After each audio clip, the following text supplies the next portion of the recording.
full marks in actual. What is the probability of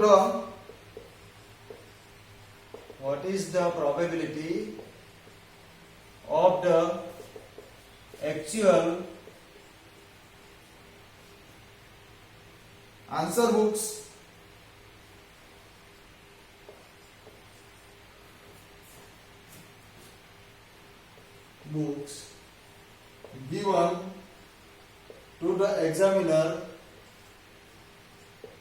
given to the examiner have been corrected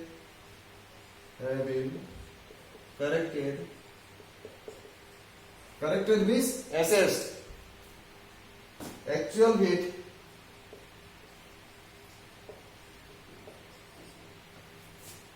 full marks.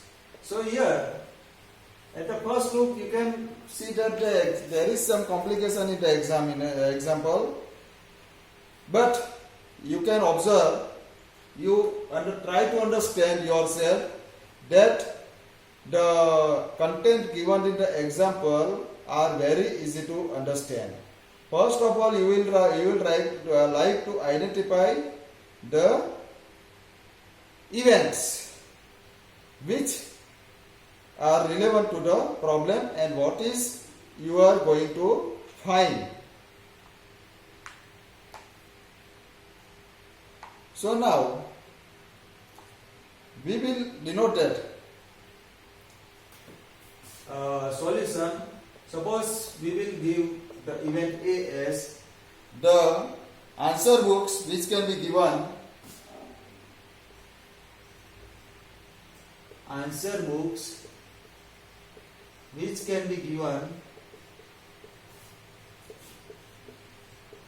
full marks in actual. So here we are given that marks given by a certain examiner is correct in 90% of the cases. That means during the assessment there may be possibility of getting chances of error, some error. So in 90% of cases the examiner gives check the answer books correctly, and 40% of the answer books are given to the examiner which can be given full marks. So, and once again here this is we want to find out, that means corrected actual with. So we give the name A to as an event which we want to find in actual. We want to find out that correct it is given by corrected. So B equal to another event we assume B as examiner has corrected actual with full marks. Examiner has corrected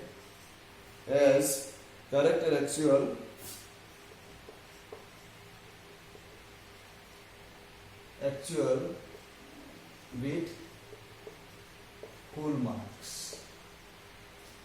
So this event B is happening after the happening of the event A, because the answer book which can be given. Now We can see from this that the answer books which can be given full marks, that means probability of A equal to 40%. Answer books which can be given full marks, that means 0.4. But at the same time, we will also like to find out the probability of its complement. That means the answer books which cannot be given full marks. So obviously this will be 0.6 because 1 minus 0.4. Now we have probability of B which happens after happening of event A. That means which can be given full marks, after that which is corrected with actual full marks. So this will happen after probability happening of event A, and this is given as because examiner correct. After assessment he do the process of correction, and this can be, so after giving the mark, the correctness can be given as the probability 0.9. Similarly, we can have the probability of B after the event A bar, and this is obviously 1 minus 0.9, so 0.1. And here we want to find out the probability of A after happening of event B. That means after completing the process of correcting, we want to find out probability of A. That is, what is the probability that the answer books have corrected actual with full marks. We want to find out this, but this happens after B, because after B means after correctness. And this can be done is probability of A into probability of B by A divided by probability of A into probability of B by A plus probability of A bar into probability of B by A bar. So this example is also very much important for you. You can understand this very easily, and its answer is 0.857 after putting the values. So friends, I suppose that you have understood the examples based on bias theorem, and in examination you will get full marks after practicing yourself the example. So I would like to say you that you re-practice those examples which I have explained to you on the board. Okay? Have you understood? Now we go for another topic which is also very much important, based on random variables. Random variable, then we will see probability distributions. But in probability distribution, we will see probability mass function, probability density function, and other functions we will see. So first of all, we understand what is a random variable. Till now we have seen a random experiment which is carried out randomly. Now, just like tossing a coin, this was the random experiment. We can get either a head or a tail. So there are the chances depends upon the random experiment, and the event may be to get either head or a tail. But here random variable means it supposes all possible values of the related to the event. For example, if we toss two coins, then we can have the chances to get HH, HT, TH, and TT. So these are the chances to get the possibilities during the tossing a coin. Now suppose our event is to get a head, on which coin this is not given, but only we are given that we want to, after tossing the two coins, we want to get a head. So here now it will depend upon the number of heads, how many heads will appear during the tossing a coin. So here 0 heads can appear on both coins, 1 head or 2 head. So we will give it the name a variable x. That means here a variable x assumes 3 values, 0, 1 or 2, not more 2, because maximum number of trials is 2. So x can have the values 0, 1 or 2. So here x is known as a random variable because it assumes any value randomly, and this is based on our experiment, random experiment. So here we can have different kinds of probabilities. Suppose we want to find out probability of in the last topics where we have seen to find out the probability of getting a single head only, or getting 2 heads only, or getting no heads only. But here we want to find out each and everything. There will be not given a number of heads appearing.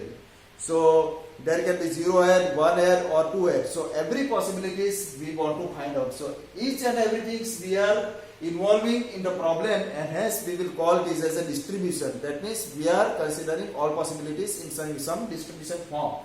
So if 0 head is there, then we know that there is only one chance related to the event, and there are total number of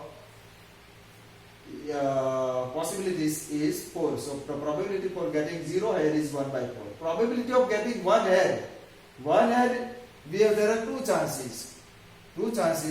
So this can be, in this case the probability will be 1 by 4 because 1 head is there, and in the another probability it is 1 by 4. So 1 by 4 into 1 by 4 we will get the answer. Okay. You can also solve this in a different way. One head has the probability 1/2 and this head has the probability 1/2. Okay. In this way you can do the problem. And for two heads there is only one chance. So 1 by 4. Have you cleared this one? Okay. Is it clear to you? Now, now after getting the probabilities, we will find out their total. 1 by 4. This is 1 by 4. Not into, because when we find out only of this, then we can find out 1/2 into 1/2 like this. But here we will have to add these two numbers. 1 by 4 plus 1 by 4 for these two possibilities, because it is the case of P A union B. So this is 1/2 plus 1 by 4. So what is the total of this? 4. This is 1. For this it is 2 and plus 1. So this is 1. So here again we can see that in this distribution we have obtained all possible outcomes and their related probabilities. And the total probability is always equal to 1. So from this problem we can see very easily. So this is the example which I have given based on random variable and probability distribution. So now speaking to the random variable, in mathematical terms we can say that a random variable is a real valued function. A random variable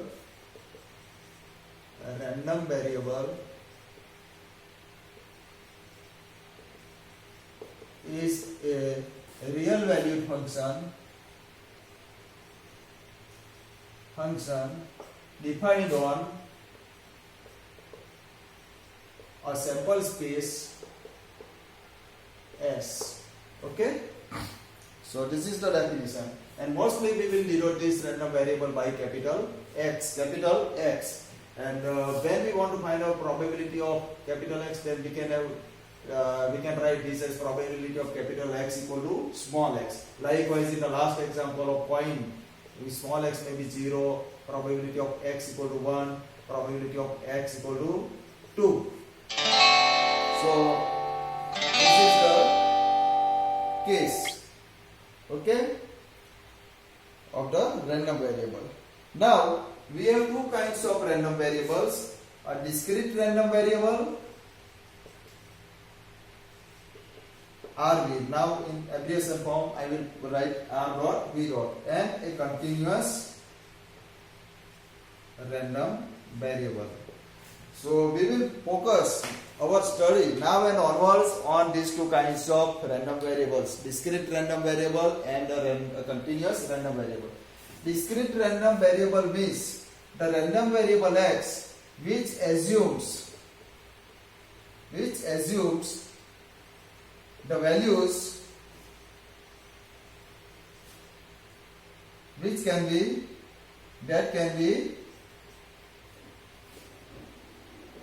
counted, or just like in the last example, these values x equal to 0, 1, 2, 3. That means which assumes the integer values, positive integer values, then we can say that it is a discrete random variable. And continuous random variable means the variable x which assumes the values from a certain interval. Interval means you must be knowing that interval we denote by a comma b, like just like 1 comma 5, etc. So if the values are being assumed from some interval, that means from 1 to 5, it can assume any value just like 1.1, 1.01 or 2.1, 2.5, 2.6 or any value which lies between 1 and 5 can be assumed. That means it can be assumed in a continuous form, and hence we will call this as a continuous random variable. Okay, and if it is only assuming the values just like 1, 2, 3, 4, 5, then we will call this as discrete random variable. Okay, just for example, if we considering an experiment of measuring the heights of students in your classroom, then we know that the heights can be between suppose 140 to 160 centimeter. So it can be 140.1 centimeter or 140.2 centimeter or 140.5 centimeter. Any value can be assumed. Or else we can also assume price of commodity. Price of commodity. So in market when you go, then the value can vary in some interval. It can assume any value from the interval. Suppose between 10 to 20 rupees. 10 to 20 rupees. It can assume any value, 10.5 or 10.6 or 10.95. Just you go in some grocery shop, you can observe that these values can assume any value from the interval, and hence we will call the variable x related to this as a continuous random variable. Okay. So now, this is the concept of random variable, discrete random variable, and continuous random variable. Now, based on continuous and discrete random variables, we will define the probability distribution. That means how it can be distributed based on both kinds of variables. As we have seen in the example of tossing 2 coins, that this case was based on a discrete random variable. Okay, and the distribution we have seen the complete distribution also.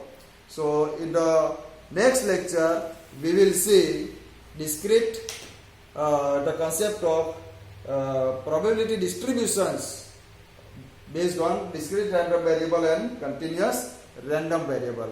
Okay, till then you can practice at your home to solve the examples on Bayes' theorem, and I force you to must get practice at your home, because the examples are very easy to solve.